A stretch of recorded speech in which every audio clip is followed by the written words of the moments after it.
स्वागत है आपका हमारे शिवम स्टडी हेल्प में। और मेरा नाम है शिवम। और आज इस वीडियो में हम जो हैं प्यारे दोस्त एसएससी एमटीएस जो कि 2021 के जो हमारे प्रीवियस पेपर हैं उनके आधार पर जो यानी कि जो हमारे पिछले साल के क्वेश्चंस पेपर हैं उनके जो हल सहित क्वेश्चंस पेपर हैं वो मैं आज जो है प्यारे दोस्त इस वीडियो में लेकर आया हूँ। ठीक है, तो जिसमें हमारे मैथ्स के 25 क्वेश्चंस हैं, रीजनिंग के और इंग्लिश के और जीके जीएस के। ठीक है, तो आज इस क्लास में हम जीके जीएस के जो क्वेश्चंस हैं वो आज हम जो हैं इस क्लास में करने वाले हैं। ठीक है, तो जो प्रीवियस पेपर है हमारे, ठीक है, उन जो क्वेश्चंस हैं तो उन क्वेश्चंस को आज हम जीके जीएस के जो भी क्वेश्चंस बने हैं वो क्वेश्चंस को आज हम इस क्लास में देखने वाले हैं। ठीक है, तो पहले दोस्त अभी तक आपने हमारे चैनल को सब्सक्राइब नहीं किया है तो सब्सक्राइब करके जुड़ जाइए। इसी तरह जो हमारे प्रीवियस पेपर चलते रहेंगे और जब तक हमारे एग्ज़ाम नहीं हो जाता तब तक हमारे चलते रहेंगे। ठीक है, तो और इस क्लास की जो पीडीएफ है प्यारे दोस्त वो आपको टेलीग्राम पर मिलेगी।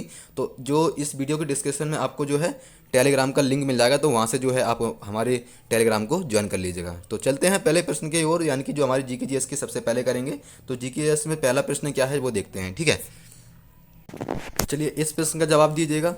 जवाब क्या है देखो, इसका राइट आंसर क्या हो जाएगा। राइट तो आमने मैं यानी कि मैं जो क्वेश्चंस पेपर है प्रीवियसर्स वो बिल्कुल हल जो है करके लाया हुआ हूँ। ठीक है, तो आपको जो है उन्हें देखना है और याद करके जो है कल यानी कि शनिवार को हमारे सभी जो ओनली सारे के सारे जो हैं यानी कि जब तक हम करेंगे उनके सब के सब आपका जो टेस्ट है वो हमारे शनिवार को होता है। ठीक है, तो वहाँ पर जो है आप शनिवार को इस क्लास से जुड़िएगा तो उनमें जो है आपको राइट आंसर सबसे देखने को मिलेंगे। ठीक है, उनमें आपको आंसर बताने हैं कि आपका ऑनलाइन टेस्ट होगा उसमें, तो आपको जो है उनके आंसर बताने हैं। तो इसमें जो है अभी हम सॉल्व पेपर करेंगे, उसके बाद जो है फिर उसमें टेस्ट करेंगे। ठीक है, तो अब इसमें राइट आंसर तो देखो हम मैंने लगा रखे हैं, सभी के लगा रखते हैं, जितने भी क्वेश्चंस करेंगे जीके जीएस के तो सब में जो है हमें राइट आंसर मिलेंगे। तो इसका राइट आंसर क्या है, नागालैंड।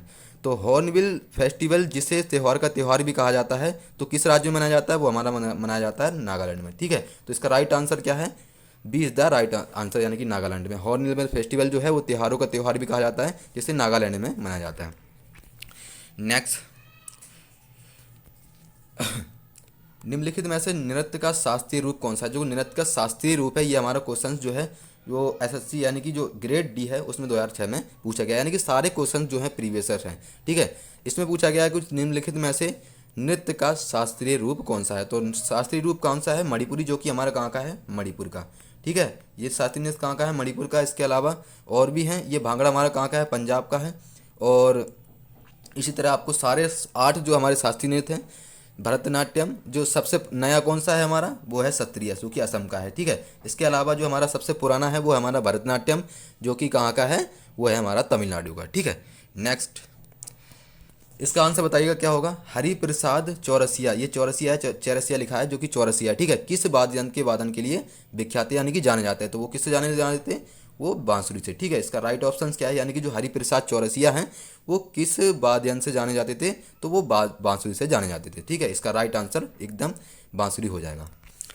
नेक्स्ट, चलिए इस प्रश्न का जवाब दीजिएगा क्या होगा इसका राइट आंसर। गुरु गोपीनाथ प्रतिपादक थे किसके, जो गुरु गोपीनाथ थे वो प्रतिपादक किसके थे, तो वो थे हमारे कथकली के। ठीक है, तो इसका राइट ऑप्शन क्या है, जो गुरु गोपीनाथ प्रतिपादक थे वो किसके थे, वो थे हमारे कथकली के। ठीक है, तो कथकली कहाँ का जो है वो नृत्य है वो है हमारा केरल का। ठीक है, तो इसका राइट आंसर क्या है, बिल्कुल आपका कथकली। और कथक कहाँ का है, हमारा उत्तर प्रदेश का। ठीक है, कुचिपुड़ी कहाँ है, कच्चीपुड़ी कौन खाता है, अंधा। ठीक है, तो आंध्र प्रदेश का हो जाएगा। ठीक है, और भरतनाट्यम कहाँ का है प्यारे दोस्त हमारा, ये है हमारा तमिलनाडु का। ठीक है, तमिलनाडु के और भी हैं तो आप देख लेंगे। ठीक है, नेक्स्ट है, भारत में नृत्य नाटक और संगीत के विकास को बढ़ावा देने की जिम्मेदारी निम्नलिखित में से किसकी है। तो ये कह रहा है कि जो भारत नृत्य है और नाटक है और संगीत इनको जो है बढ़ावा देने वाली जो साहित्य यानी कि जिम्मेदारी है वो किसकी है, वो है हमारी संगीत नाटक अकेडमी। ठीक है, यही जो है कंट्रोल करती है इन नाटक और नृत्य और संगीतों को। ठीक है, तो इसकी जो जिम्मेदारी है वो संगीत नाटक अकेडमी की है। ठीक है, नेक्स्ट है, इसका चलिए जवाब दीजिएगा, इसका राइट आंसर क्या हो जाएगा। राइट आंसर तो मैंने पहले ही लगा रखे हैं, आपको बस देखना है इसके राइट आंसर और याद करने हैं। ठीक है, उसके बाद जो है हम शनिवार को, मैंने आपसे बोला था कि शनिवार को इसका बिल्कुल पूरे क्वेश्चनों का जवाब होगा, पूरे क्वेश्चंस का बिल्कुल हमें शनिवार को जवाब को देना है। तो इसका राइट ऑप्शन क्या होगा प्यारे दोस्त, इसका हो जाएगा गार्डनर। ठीक है, तो जो साहित्य रचना आर के नारायण द्वारा नहीं लिखी गई तो वो कौन सी है, गार्डनर। ठीक है, इसके अलावा गाइड, स्वामी एंड ड्रिज फ्रेंड्स और मालगुडी डेज, ये क्या है, इनके द्वारा लिखी गई रचनाएं हैं। ठीक है, ये तीनों इनके द्वारा लिखी गई रचनाएं हैं। तो आर के जो नारायण है, इनके द्वारा जो गार्डनर है इनके द्वारा गार्डनर एक रचना है जो नहीं लिखी गई। ठीक है, राइट ऑप्शन क्या हो जाएगा इसका, डी। नेक्स्ट है कि सीटीबीटी का पूरा रूप क्या है, यानी कि सीटीबीटी का हमें बताना है कि ये सारे प्रश्न जो है प्यारे दोस्त बिल्कुल एसएससी सीपीओ में पूछा गया प्रश्न है। ठीक है, यानी कि सारे प्रश्न हमारे प्रीवियसर हैं जिन्हें आपको ध्यान से पढ़ना है और याद करना है। ठीक है, तो ये क्लास हमारी जो है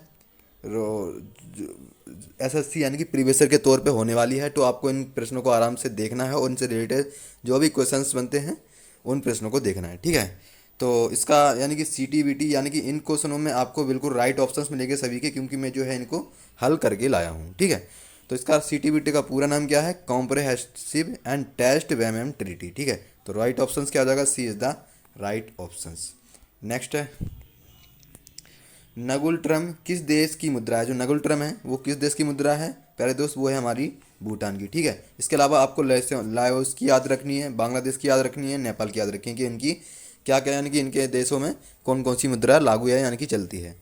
तो इसका राइट ऑप्शन क्या हो जाएगा, D is the right option, यानी कि नगुल ट्रम में किस देश की मुद्रा है, जो नगुल ट्रम है वो किस देश की मुद्रा है, वो है भूटान की। ठीक है, तो नेक्स्ट है संयुक्त राष्ट्र संगठन यूएनओ का मुख्यालय कहाँ स्थित है, जो संयुक्त राष्ट्र संगठन यानी कि हमें जो और भी देश हैं इसके अलावा दिल्ली है, स्टेट बैंक ऑफ इंडिया इनके मुख्यालय यानी कि जो वो वगैरह मुख्यालय कहाँ स्थित हैं, तो प्यारे दोस्त ये है हमारे न्यूयॉर्क में। ठीक है, तो न्यूयॉर्क में क्या है, ये हमारे संयुक्त राष्ट्र संगठन का जो मुख्यालय है यूएनओ का, वो मुख्यालय कहाँ स्थित है, न्यूयॉर्क में। ठीक है, तो राइट ऑप्शन क्या हो जाएगा, D is the right option. Next है भारतीय स्टेट बैंक का मुख्यालय कहाँ स्थित, देखो अभी मैंने आपको बताया था कि आपको रिलेटेड सारे याद करने यानी कि मुख्यालय पूछ ही लिए जाते हैं आपके एग्जामों में, या आपके एसएससी एमटीएस में पूछा गया प्रश्न है। ठीक है, तो इससे रिलेटेड और भी क्वेश्चंस बनते हैं, जैसे कि और भी अदरवाइज और क्वेश्चंस हैं उनको भी आपको याद करना है। ठीक है, तो इसका भारतीय स्टेट बैंक का जो मुख्यालय है वो कहाँ पे है हमारा, वो है हमारा मुंबई में। ठीक है, तो ऑप्शंस जो है ए बिल्कुल करेक्ट आंसर होगा। ठीक है, नेक्स्ट है गुट निरपेक्ष राष्ट्र NASM का प्रथम सम्मेलन कहाँ हुआ था, तो प्यारे दोस्त ये हुआ था हमारा बेलग्रेड में। ठीक है, यानी कि जो NAM है इसका प्रथम सम्मेलन कहाँ हुआ था, बेलग्रेड में हुआ था। ठीक है, तो A option is the right option. Next है निम्नलिखित में से दादा साहेब फाल्के पुरस्कार का प्राप्तकर्ता कौन नहीं था, देखो पृथ्वीराज कपूर इनको मिल चुका है, श्रीमती कानन देवी इनको मिल चुका है, श्रीमती देविका रानी इनको भी जो है दादा साहेब फाल्के पुरस्कार मिल चुका है। ठीक है, इसके अलावा जो जेमिनी गणेशन हैं इनको जो है ये फाल्के पुरस्कार, दादा साहेब फाल्के पुरस्कार प्राप्त नहीं हुआ। ठीक है, तो जिनको नहीं मिला था उनको ही हमें बताना था किनको नहीं मिला, तो जेमिनी गणेशन जो है उनको ये दादा साहेब फाल्के पुरस्कार नहीं मिला था। ठीक है, नेक्स्ट है वह प्रथम महिला कौन थी जिसने 7 प्रमुख सागर तैरकर पार किए थे, 7 प्रमुख सागर जो है प्यारे दोस्त वो पार करे थे, तो उनका जो राइट ऑप्शन है वो क्या है, बुला चौधरी। इन्होंने क्या करा था, 7 सागर थे इन्होंने क्या करा था, तैरकर पार किए थे। ठीक है, कौन महिला थी, वह प्रथम महिला थी, कौन थी जिसने, वही बताना था हमें कौन थी वो जिन्होंने सर्व करे थे, वो थी हमारी बिला यानी कि बुला चौधरी। ठीक है, तो राइट ऑप्शन क्या हो जाएगा, B is the right option. Next है भारतीय न्यूक्लियर विज्ञान का जनक किसे कहा जाता है, जो भारतीय न्यूक्लियर है इसका जनक किसे कहा जाता है प्यारे दोस्त, वो कहा जाता है हम होमी जे भाभा। ठीक है, इसका राइट ऑप्शन जो है वो ए बिल्कुल करेक्ट ऑप्शन हो जाएगा। ठीक है, नेक्स्ट है और ये हमारा लास्ट क्वेश्चन है, तो विश्व का एकमात्र तैरता हुआ राष्ट्रीय उद्यान केबुल लामजाओ कहाँ पर है, तो वो कहाँ पर है प्यारे दोस्त, वो है हमारा मणिपुर में, यानी कि डी ऑप्शन जो है प्यारे दोस्त बिल्कुल करेक्ट ऑप्शन हो जाएगा। तो आपको जो क्वेश्चंस मिले हैं जितने भी वो सारे आपके प्रीवियस हैं, तो इनसे रिलेटेड और भी क्वेश्चंस बनते हैं प्यारे दोस्त, उनको भी आपको याद करना है। ठीक है, तो इसमें जो है हमने 15 क्वेश्चन देखे, इसके आगे जो है हम कल क्वेश्चंस देखेंगे। ठीक है, इसके आगे यानी कि 16वां क्वेश्चन कल देखेंगे, आज हमने 15 क्वेश्चन देखे। तो आप जो है अब जितने भी 15 क्वेश्चन मिले हैं इसकी PDF आपको टेलीग्राम पर मिलेगी, टेलीग्राम का लिंक आपको डिस्क्रिप्शन में मिल जाएगा, तो वहाँ से जो है आप उसको ज्वाइन कर लीजिएगा। तो मिलते हैं अगली वीडियो में। और हाँ, मैं आपको बता दूं कि आपकी रीजनिंग की क्लास जो है प्यारे दोस्त वो 8 PM पर चलती है, ठीक है। तो 8 PM पर आपको वो आपकी क्लास जो है सारे एग्ज़ाम जो है कवर कराएगी, यानी कि रीजनिंग की जो क्लास है, जिसमें आपको अग्निवीर को भी मिलेगा और जो SSC MTS है, यानी कि सारे जो एग्ज़ाम हैं उनके लिए वो महत्वपूर्ण क्लास है, ठीक है। तो उस क्लास से आपको जुड़ना है। तो मिलते हैं अगली वीडियो में, तब तक के लिए जय हिंद, जय भारत, धन्यवाद।